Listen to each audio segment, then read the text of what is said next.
Good day, Grade 12, and welcome to our virtual tourism classroom. This is the third lesson in the series based on world icons. I'm Penny Vosloo. I'm a tourism teacher in the Nelson Mandela Bay district. And before I start, I would like to acknowledge the massive role played by Erika Ferreira, who is the subject advisor for tourism in the Nelson Mandela Bay district for Zone 1. She has compiled these magnificent slides and handouts and activities that you will have access to. Another word of thank you to the Eastern Cape Department of Education, more specifically the E-Teaching and Learning Directorate, who have made this possible. We will be continuing with our study on world icons today. Today we have 12 countries that we will be visiting.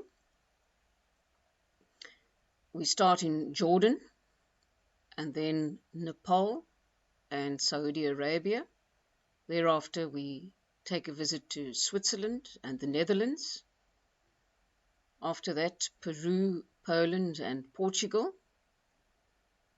Then we go to Spain and Thailand, and after that Russia, and our last country that we will visit on our world tour is the United Kingdom. A reminder, Grade 12, is that you must pay attention to the 4 aspects on the screen in front of you at the moment when studying icons. Firstly, your location, or the location of the icon on a world map, the country, the city, the town, the area. It is not enough to know that an icon such as the Taj Mahal is located in India. You must know where India is on a world map. You must be able to give reasons why that particular icon that you are studying or being asked questions on is an icon. Give a brief description of each icon and be able to recognize an image, a picture of the icon. Now what I'm going to do is remove myself from the image as I've done in the previous lessons. I don't want to cover up any important information, and I will continue. You'll just hear my voice now. Right, our first icon that we will be visiting in today's lesson is located in Jordan, the country of Jordan. You'll see on the screen where Jordan is located on a world map, and the icon's name is Petra. Right, looking at your left-hand side of your screen at the moment, I want you to note that the city that is closest to Petra is Wadi Musa. Wadi means river.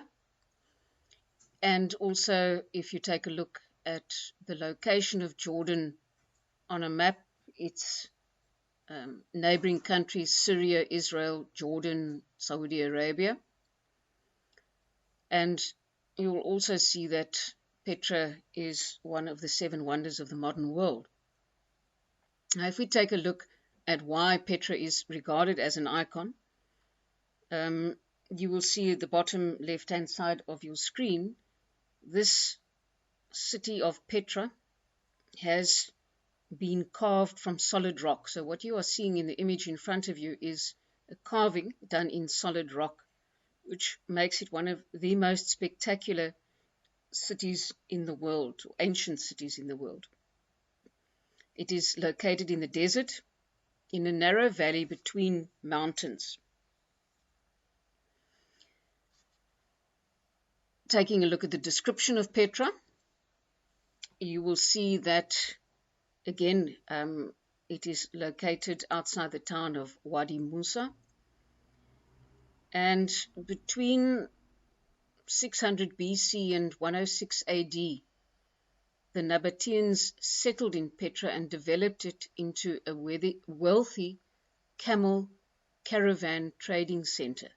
Now, I would just like to stop there and explain to you a camel caravan trading center. In those days, when the traders moved from place to place across the desert with their camels, it was said that it was a caravan of camels that were walking across the desert to go and trade with whichever area they were on their way to. So please don't misunderstand the use of the word caravan.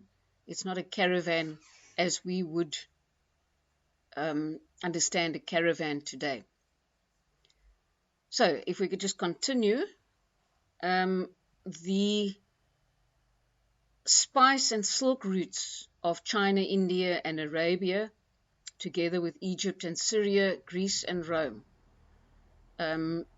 were directly as a result of the people that settled in Petra. These people ended up being very wealthy due to their trading activities, and they carved temples, tombs, and an 8,000-seat amphitheater from the red sandstone cliffs that surrounded the city. These Nabateans also built a water storage and distribution system for its 30,000 inhabitants. The entrance to Petra is through a 1.5-kilometer Sikh, which is a narrow, twisting gorge, and on either side you have 200-meter high cliffs. At the end of the Sikh and at the entrance to the city, you see the treasury. You'll see the word there, Al-Khazne, which is the Jordanian for treasury. And that is a royal tomb which is carved into the mountain. Now I'd like you to take a look at the image at the middle of your screen, and you will see that is the treasury. That is the most well-known image of Petra. You can imagine in the days before Christ, the technological advancements of the people that enabled them to climb up and carve such a magnificent image into the rock. Also, the other thing I want you to take note of is the people in front of the treasury, and that will give you an indication of the size of the treasury, the building in front of the people. You see how small the people are. Now, anybody in the world would probably want to visit a destination such as this. But if we take a look at the tourist profile in the center at the bottom of your screen, we will see that it's mostly cultural tourists and leisure tourists and tourists who have an interest in ancient civilizations, but also tourists who want to visit one of the 7 wonders of the modern world, because Petra is one of the 7 wonders of the modern world. If we then continue to our next icon, it is located in Nepal. Now you will see Nepal is indicated on your screen now, just above India and just below China. And the icon's name is Mount Everest. If you have a look at the map, the top left-hand side of your screen, you will see the name of the country, Nepal, and the city is Kathmandu. The reason why Mount Everest is an icon is because it is the highest mountain in the world. The peak, in other words, the highest point, is 8,848 meters above sea level. If you take a look at the description of Mount Everest, it is on the border between Nepal and Tibet in the southern part of Asia. And Mount Everest forms part of the Himalaya mountain range. Now, this is a mountain range of over 60 million years old, and Mount Everest is always covered with ice and snow. If you look at the peak that is on the right-hand side of the image in front of you, it's shaped like a pyramid. And an interesting point is that it is said that Mount Everest is rising by 4 millimeters per year due to the Earth's geological forces. The temperatures at the top, at the summit of Mount Everest, you can see on the screen there, are between minus 19 to minus 60 degrees. Extremely cold. The other weather conditions that you will experience at the top of Mount Everest is hurricane force winds of up to 160 kilometers an hour, and also very low oxygen levels. Despite all of these terrible conditions, Mount Everest remains the ultimate challenge for mountain climbers from all over the world. The first person that climbed Mount Everest was a man by the name of Edmund Hillary. He was a New Zealander, and Mr. Hillary and his Nepalese Sherpa became the first people to reach the summit. Now, the summit is the top point, the peak of Mount Everest. Just as a matter of interest there, the term Sherpa is a Himalayan mountain guide. And these Himalayan mountain guides were employed to guide people up the mountain and also sometimes carry their bags. Looking at the tourist profile of somebody that would want to climb Mount Everest is obviously a mountaineer, a rock climber, and most definitely a tourist seeking adventure.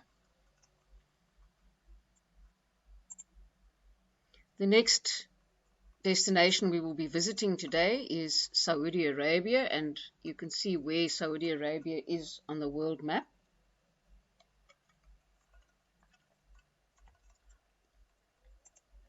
And the destination is called Mecca. Take a look at the map on the left-hand side of your screen, and you will see that Mecca is located in Saudi Arabia. And it is an icon because it is the most sacred city of the Islam faith. And it is the spiritual center for all Muslims. Mecca is also the birthplace of the Prophet Muhammad, and Muhammad was the founder of the Islam faith. Mecca is also the focal point of the Muslim pilgrimage. If you look at your description, you will see that the most holy site in Mecca is the Kaaba, which is located in the courtyard of the Grand Mosque. I'm not even going to try and pronounce that word that is up on the screen there. Let's just call it the Grand Mosque, which is the holiest mosque in the world. The Kaaba is a single-roomed stone structure covered with black fabric, and it has gold embroidery on it. So if you take a look at the right-hand side of your screen, you will see that is the Kaaba that you see there, covered by black fabric with gold embroidery. Now, the black stone is located on one of the corners of the Kaaba. And then I just want you to, from there, look at the image on the left-hand side. There you see the Grand Mosque. And towards the back of that image, you will see that black square structure, which is then the Kaaba. So I just want to put it all into perspective so that you know the location of each and every part of this religious icon. As we know, Muslims are required to pray 5 times a day and must face in the direction of the Kaaba. And this goes right throughout the year. So Muslims who are praying daily must face, in our case, in South Africa, would be facing northwards to the Kaaba. It is a religious duty of every Muslim to undertake this major pilgrimage, called the Hajj, to Mecca once in their lives, if they are in a position to afford it, and also if they are physically strong enough and healthy enough to undertake this pilgrimage. And as a result of that, every year, approximately 3 million Muslims from all over the world gather in Mecca for the Hajj, and this Hajj lasts about 13 days. Your profile here would certainly be religious tourists, and most specifically members of the Islam faith. Our next stop on our world tour for today's lesson is going to be in Switzerland, and there you will see Switzerland, a small country located between Italy, France, and Germany. And the icon that we will be discussing that is based in Switzerland is the Swiss Alps, Jungfrau-Aletsch. Take a look at the right-hand side of your screen. There you will see exactly the location of Switzerland, that it is between the countries Germany, France, Italy, and also shares a border with Austria. And also you will note that the area where the Swiss Alps Jungfrau-Aletsch is located is in the canton of Bern and Valais. Now, a canton is what we understand in South Africa to be a province. If you look at the left-hand side of your screen, you will see that the Swiss Alps Jungfrau-Aletsch is a protected area in the southwestern part of Switzerland. There are high mountain peaks which are permanently covered in snow, glaciers, and valleys. We'll get to the term glacier when we look at the description. The Swiss Alps Jungfrau-Aletsch, which is the protected area in southwestern Switzerland, covers an area of 824 square kilometers and forms part of the Alps, which is the mountain range that runs across central southern region of Switzerland. In that particular region, there are 9 mountains of over 4,000 meters high. Each one is 4,000 meters high or more. And of these, the peaks of Eiger, Munch, and Jungfrau are the most spectacular. The area has the most glaciers in all of Eurasia. Now, I'd just like to stop there for a second. A glacier, as indicated on the screen, is a large body of ice moving slowly down a slope or a valley. And the second thing I just want to highlight in that sentence is the word Eurasia, which is a combination of all Europe and Asia. Now, the Aletsch Glacier is the longest and biggest glacier in Europe. In other words, it is the longest and biggest body of ice moving slowly down a slope or valley. It is 23 kilometers long, and in places the ice is up to 900 meters thick.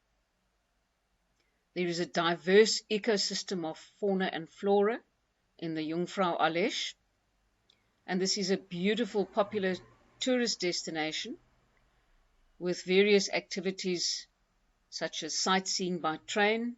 You can go on cable car rides, you can go skiing in the snow, or even hiking. your profile of your tourists visiting the destination is mountaineers, adventure tourists, nature tourists, and leisure tourists. Our next destination is located in the Netherlands, and if you take a look, you will see that the Netherlands is a small country located in the northern part of Europe. If you take a look at the left-hand side of your screen, you will also see another more close-up map that shows that the Netherlands shares a border with Germany and Belgium. Now, the icon that we are studying at the moment is the various windmills that are located all over the Netherlands. So we cannot say that there is one particular city where the windmills are located, as they are located all over the Netherlands. The windmills are symbols that are associated with the Netherlands. They're very characteristic of the Dutch landscape, but they are also a symbol of the Dutch struggle against water. Now, if you take a look at your map, that is on the top left-hand side of your screen, you will see that the Netherlands is a coastal country. In other words, it is against the sea. And large parts of the Netherlands are actually below sea level. And for many, many years, the Dutch have had to struggle to keep the water back from overtaking and overrunning their country. You look at the description of the windmills, you will see that they date back to the 14th century. And by the 20th century, there were over 10,000 of these windmills in use. What were they used for? They were used to harness wind power for the purpose of drainage, corn milling, sawmilling, and various other industrial purposes. Unfortunately, as new technologies developed, the number of windmills declined. At the moment, there are approximately 1,200 windmills that are still standing, and they are spread throughout the Netherlands. They are not really used anymore for drainage, corn milling, sawmilling, other industrial purposes. They are now preserved as cultural and historical sites and mainly serve as tourist attractions. The province of Zuid-Holland in the Netherlands has the most windmills, which is 226. And your most visited windmill sites in the Netherlands are the Kinderdijk, Schiedam, and the Zaanse Schans. Your type of tourist that would visit this destination is a cultural tourist and a tourist interested in history and a leisure tourist. I'd also like to just draw your attention to the image in the middle of your screen. In front of the windmills, you will see the tulips, which the Netherlands is very well known for. Those are the flowers, the colorful flowers in the front foreground of the image. The next destination that we will be visiting today is located in Peru, which is in South America. You can see it on your screen now. And the name of the icon is the Machu Picchu. Now, Machu Picchu is located in Peru near the city of Cuzco, 80 kilometers from the city of Cuzco. Take a look at the map that is given to you on the top left-hand side of your screen. You will see where Peru is located. You will also note that Machu Picchu is one of the 7 wonders of the modern world. Looking at why Machu Picchu is regarded as an icon, it is an ancient Inca city. It is located in the Andes mountain range and is one of the most important and mysterious archaeological sites in the world. So there's a great amount of mystery surrounding Machu Picchu. You will see that already mentioned Machu Picchu is located in the Andes Mountains, 80 kilometers from the city of Cuzco in Peru, and lies at 2,430 meters above sea level. Historians are not 100% sure why it was built and when it was built, but there's speculation about its purpose, ranging from a secret ceremonial city to it being a military stronghold or a summer retreat. Now, a summer retreat is a summer home for the Inca rulers, like a holiday home. It is believed that Machu Picchu was built sometime after the year 1438. It's also believed that there were about 1,000 inhabitants in Machu Picchu, and it was abandoned after 100 years. If you take a look at the image in the middle of your screen, you will see Machu Picchu was surrounded by terraced farmlands and watered by natural springs. The structures that you see include palaces, temples, an observatory, storage rooms, homes, and plazas.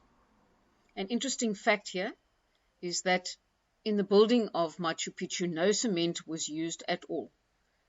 Instead, granite blocks were fitted precisely on top of each other, which meant that they had to be carved precisely so that they could fit against the block that it was being put next to. And this made it an architectural masterpiece. Taking a look at your tourist profile, you've got hikers. There's actually a hiking trail that is around the area of Machu Picchu. Cultural tourists, nature lovers, and nature conservationists, leisure tourists, and tourists interested in ancient civilizations, as well as I mentioned, tourists who want to visit one of the 7 wonders of the modern world. Our next destination is Poland, and you will see the location of Poland on a map.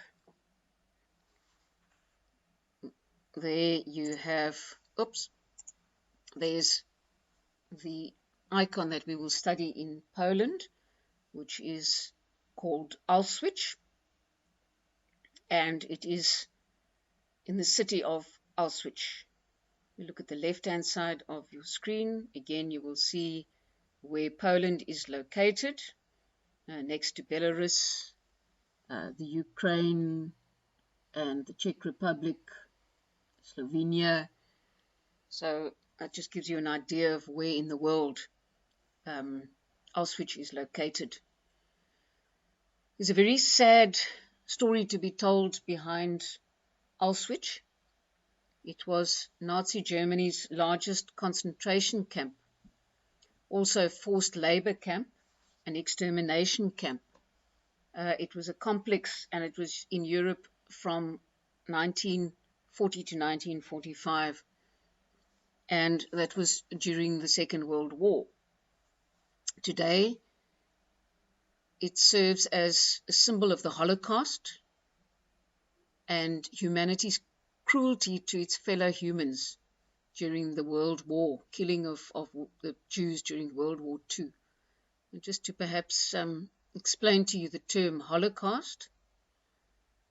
A Holocaust is the systematic murder of more than 6 million Jews by Adolf Hitler and the Nazi Party in Europe during World War II. Now, the description of Auschwitz is it is located in southern part of Poland. where the Nazis established their largest concentration camps after they invaded Poland in 1939. There were 3 camps, and in total had a holding capacity of 150,000 prisoners.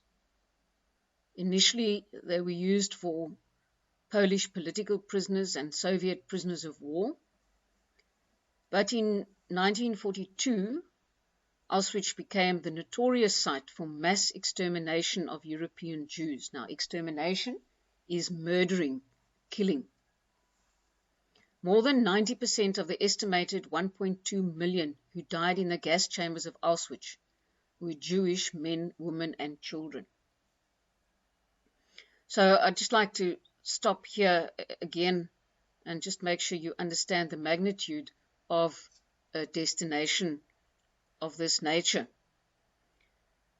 More than 1.2 million people were murdered in the gas chambers of Auschwitz, and more than 90% of those people were Jewish people. If we talk about gas chambers, what the Nazi Germans would do was herd a whole group of Jewish people into a large room, lock them in. These people were under the impression that they were going to have a shower. But instead of water coming from the pipes, it was gas. And this gas poisoned the people, and they died in those gas chambers. A number of 1.2 million people. Scary what fellow humans can do to each other. Auschwitz has now been converted into a museum and a memorial so that future generations understand the atrocities. An atrocity is an extremely wicked or cruel act that have been committed inside its fences.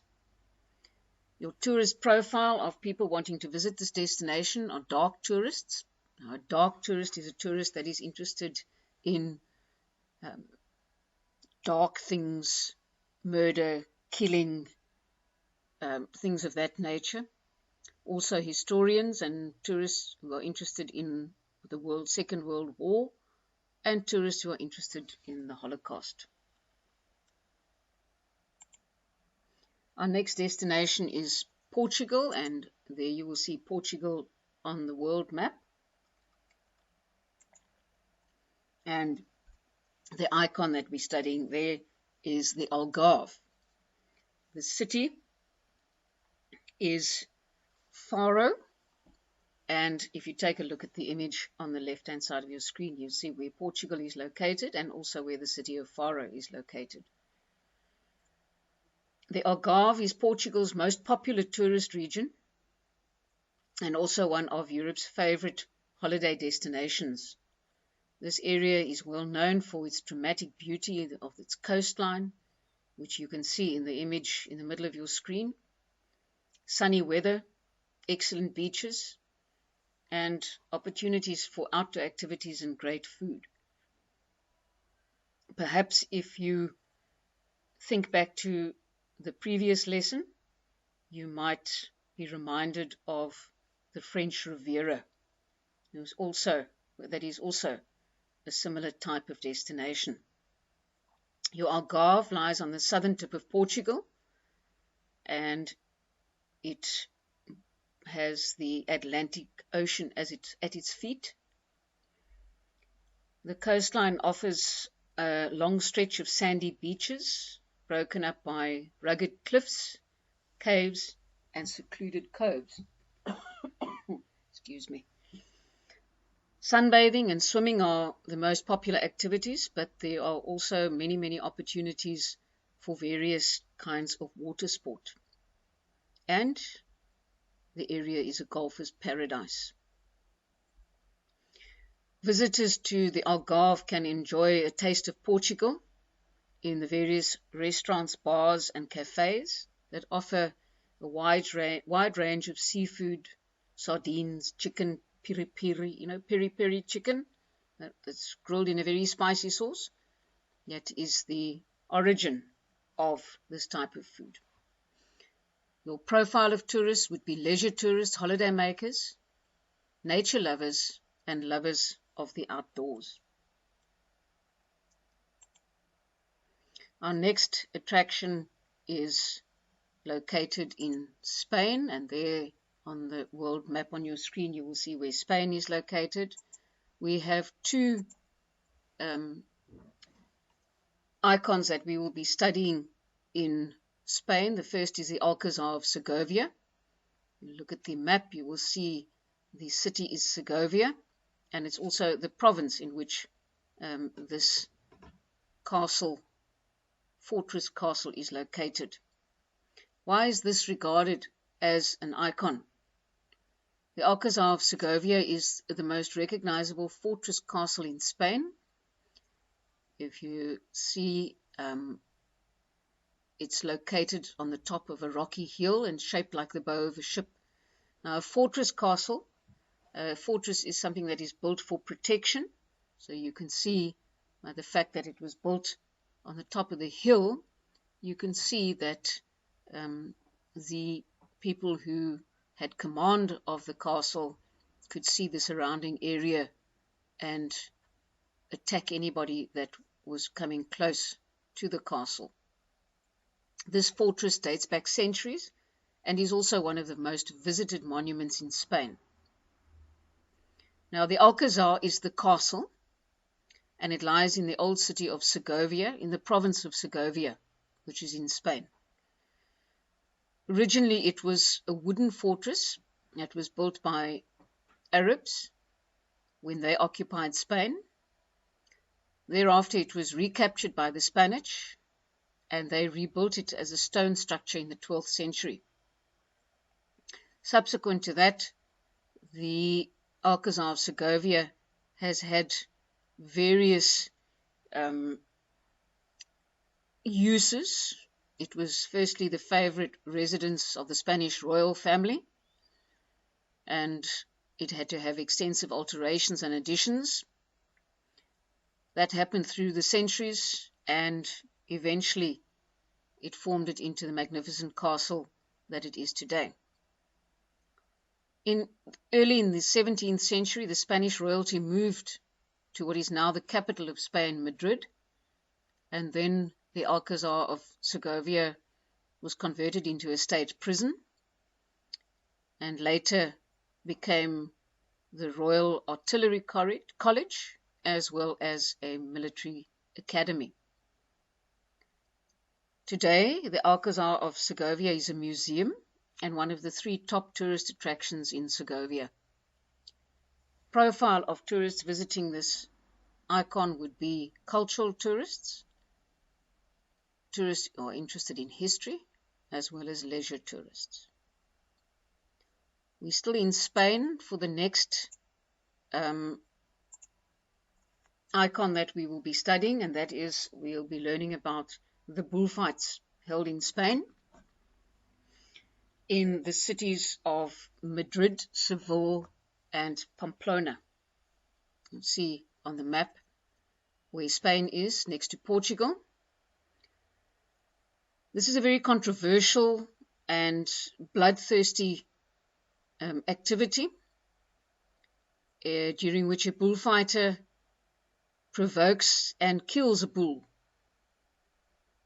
and this is done in public display.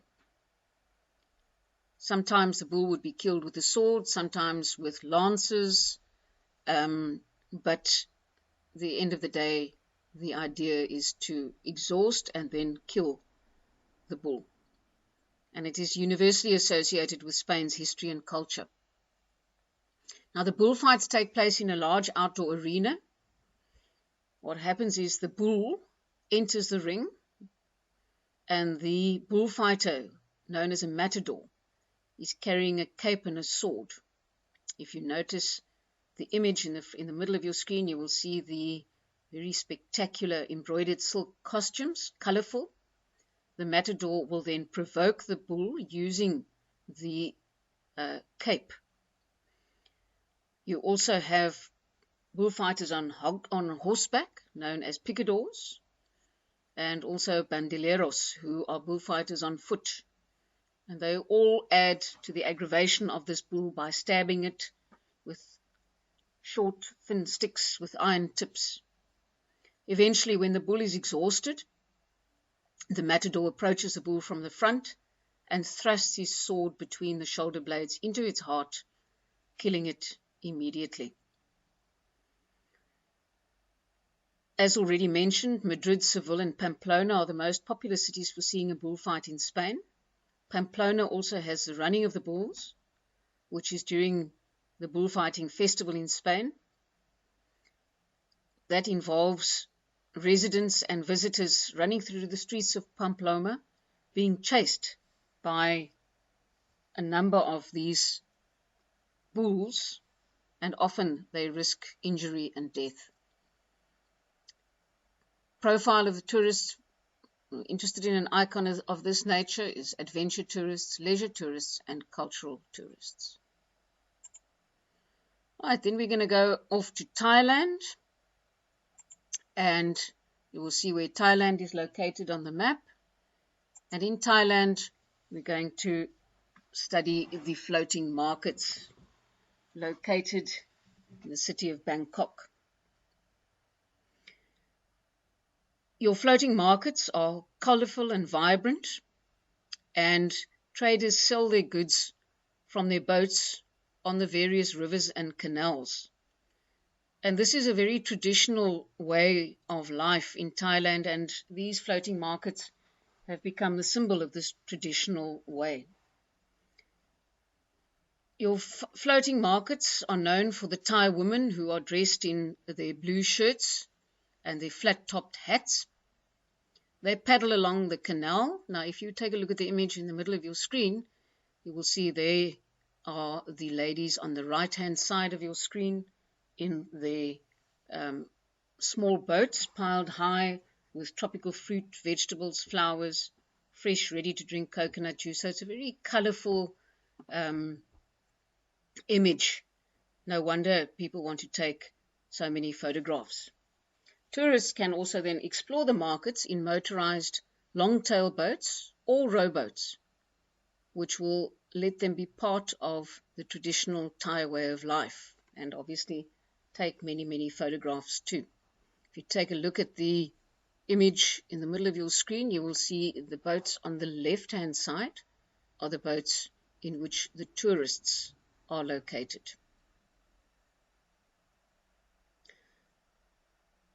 In Bangkok and around Bangkok, there are about half a dozen various floating markets. There's not only one. The most famous is the Dam Nên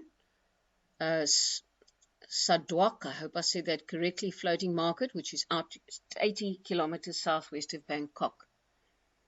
You would have cultural tourists interested in shopping and traditional Thai cuisine visiting a destination of this nature. Then we take a trip to Russia, and we have two icons that we are studying in Russia. The first one is called the Kremlin, and located in the city of Moscow. The Kremlin is a fortified complex of buildings. Now I'd like to go back to the Alcázar of Segovia. Fortified, a fort, in other words, it is built for protection. It's a complex of buildings, not just one building, located in the city of Moscow. You have walls, towers, cathedrals, and palaces that make up the Kremlin, and it is a living museum of Russian history, culture, and architecture. The Kremlin has also become a symbol of the Russian state. The Kremlin is on a hill in the center of Moscow on the Moscow River, and is surrounded by a 2.2 kilometer long red brick wall with defensive towers which form an irregular triangle. Now, while I'm explaining this to you, I'd like you to look at the image in the middle of your screen. You will see the building in the middle, and if you look around it, you will see the wall, the red brick wall that is built around the Kremlin, with its towers.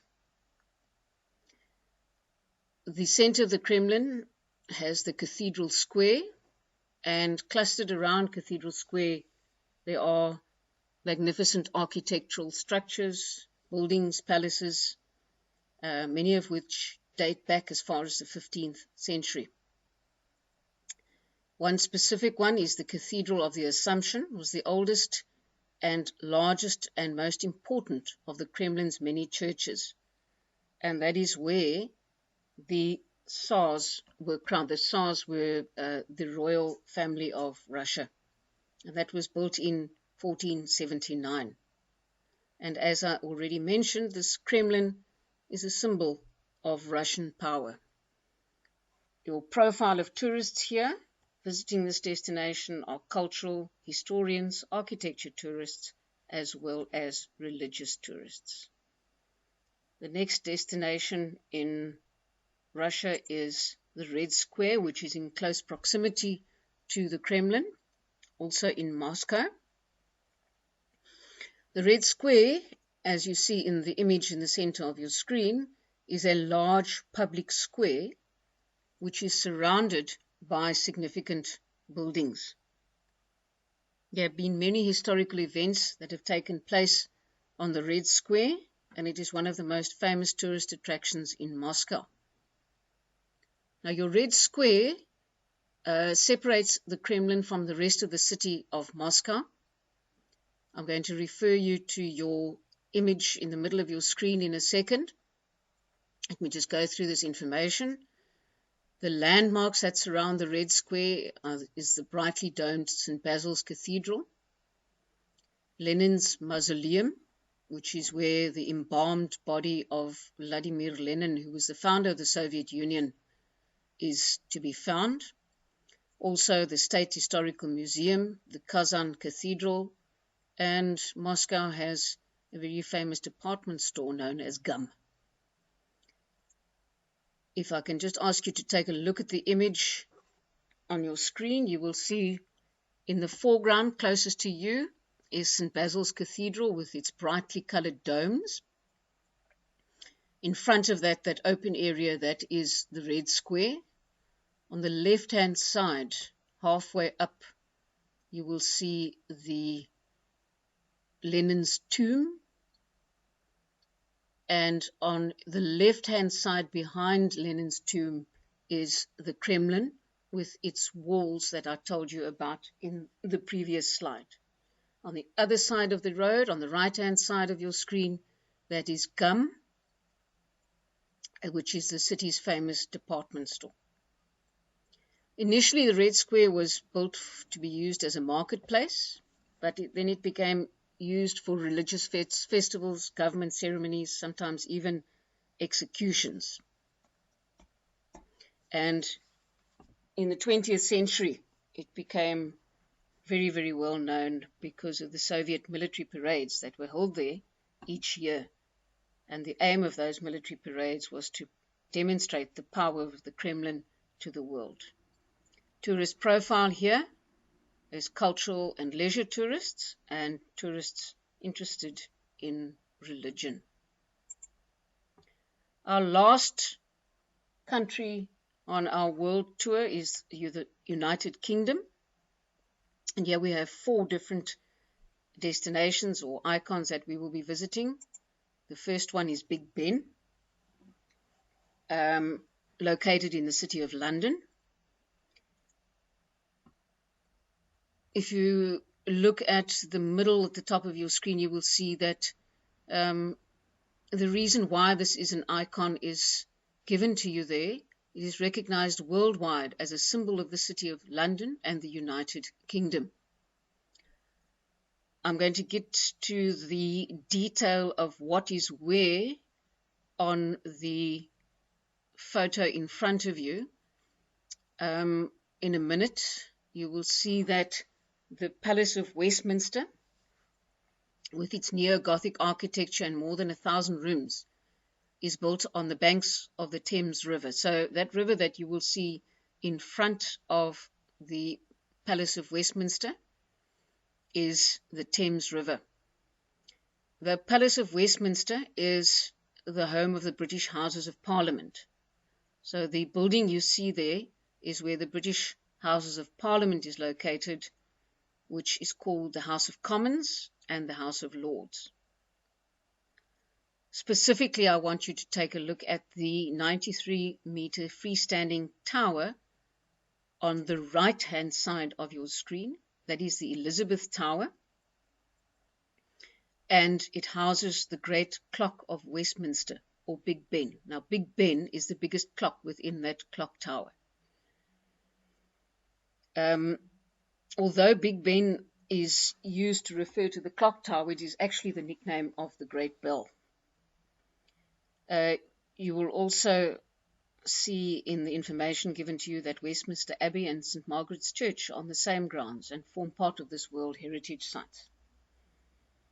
Your profile of tourists, leisure, cultural, people interested in history and architecture. The second icon in the United Kingdom is Buckingham Palace, which is the official residence and administrative headquarters of the British monarch. Obviously also a major tourist attraction in London. It was originally in the year 1703 built as a house for the Duke of Buckingham. It became a royal residence in 1837 when Queen Victoria ascended to the throne and took up residence there. Queen Elizabeth II has been the reigning monarch since 1952. The staterooms, now a stateroom is a big room used for formal occasions.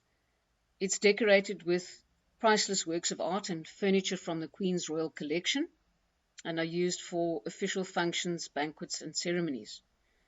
Fortunately, during August and September, staterooms are open to the public. In front of the gates and railings, you see the men in red jackets and busbies, those black hats that they are wearing. Those are the guards, and there is a ceremony called the Changing of the Guards, which is a musical military ceremony that attracts huge crowds, takes place in this area in front of the huge gates. Again, your tourist profile are cultural, leisure and religious tourists. The Tower of London is now on your screen. It is an icon because it is an ancient fortress palace and is one of the oldest buildings in London, and the symbol of royal power that dates back to the 11th century. If you look at the image, you'll see right in the middle of the screen, that is the Tower of London, surrounded by various defensive walls.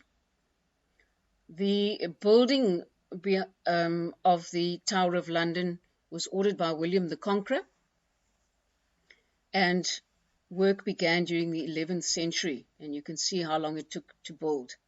It's not just a single tower, but a complex of many buildings, and as the ownership of the Tower of London changed, so each king that stayed there added different facilities and different buildings onto the complex.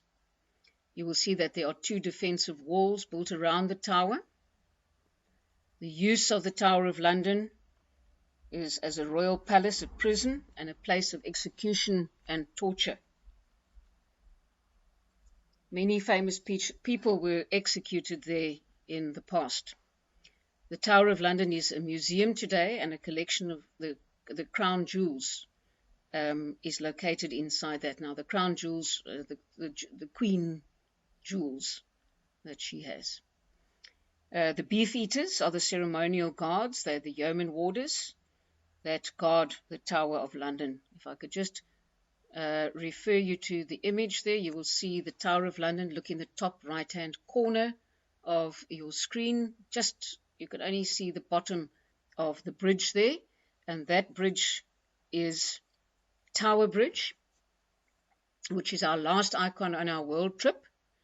It's one of the most recognizable bridges in the world, and it is a combined bascule and suspension bridge. We'll get to the term bascule in a second. It crosses the River Thames and is close to the Tower of London. and has also become an iconic symbol of London. There are two towers tied together at the top level, upper level, by means of horizontal walkways. And when it was built, this tower bridge was the largest and most sophisticated bascule bridge ever completed.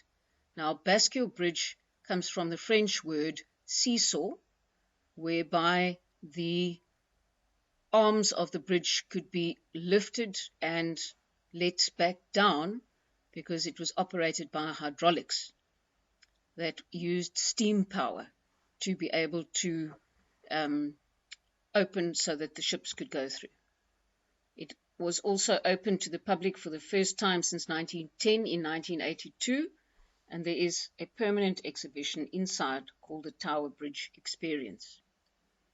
Your tourist profile here: leisure, cultural, and architectural tourists. Right, grade 12s, that brings us to the end of our third lesson. We've now completed all of the icons. I must give credit to Oxford Successful Tourism, the Learner's Book. You will find this information, large majority of it is extracted from that textbook. The next lesson we will be doing will be based on the factors that contribute to a successful tourist attraction. And until then, I greet you. Bye-bye.